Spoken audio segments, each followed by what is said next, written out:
My God, you've got to see this. Liz Cheney took no prisoners. Let's go ahead and play the speech that she gave at the January 6th commission, and then we'll take it on the other side. There is no conceivably applicable privilege that could shield Mr. Bannon from testimony on all of the many other topics identified in this committee's subpoena. Because he has categorically refused to appear, we have no choice but to seek consequences for Mr. Bannon's failure to comply. Those consequences are not just important for this investigation. They are important for all congressional investigations. Mr. Bannon's and Mr. Trump's privilege arguments do, however, appear to reveal one thing.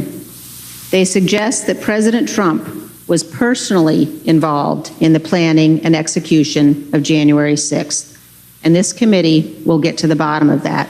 Let me add one further thought, principally for my Republican colleagues. All agree that America is the greatest nation on the face of God's earth.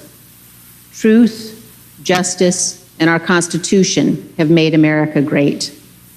Almost every one of my colleagues knows in your hearts that what happened on January 6th was profoundly wrong. You all know that there is no evidence of widespread election fraud sufficient to have changed the results of the election. You all know that the Dominion voting machines were not corrupted by a foreign power. You know these claims are false. Yet former President Trump repeats them almost daily, and he has now urged Republicans not to vote in 2022 and 2024. This is a prescription for national self-destruction. I ask my colleagues, please consider the fundamental questions of right and wrong here. The American people must know what happened. They must know the truth. All of us who are elected officials must do our duty to prevent the dismantling of the rule of law and to ensure that nothing like that dark day in January ever happens again.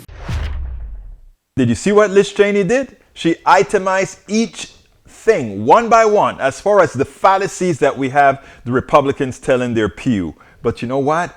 I am not a Liz Cheney fan, but I tell you that the fact that she came out the way she came out and made those statements about there was no real voter fraud, the voter machine is not real, it's not the election was not stolen, and all that good stuff, while it won't really have anything, the crazies won't see straight, there are quite a few Republicans, even ones that will vote for Donald Trump, that will look at that and give it a second look. Good job, Liz Cheney. Keep up the good work.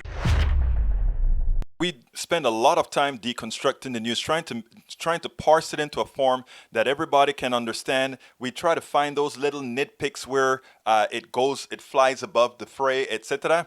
If you really like these videos that we do, I want to ask a big favor. Please go ahead, number one, subscribe to our channel, and number two, please join if you can. Thank you so kindly for watching. Keep watching. Please remember to share. We must populate the entire internet with our progressive message, a message that we know is what most Americans say that they want. So help us, please join.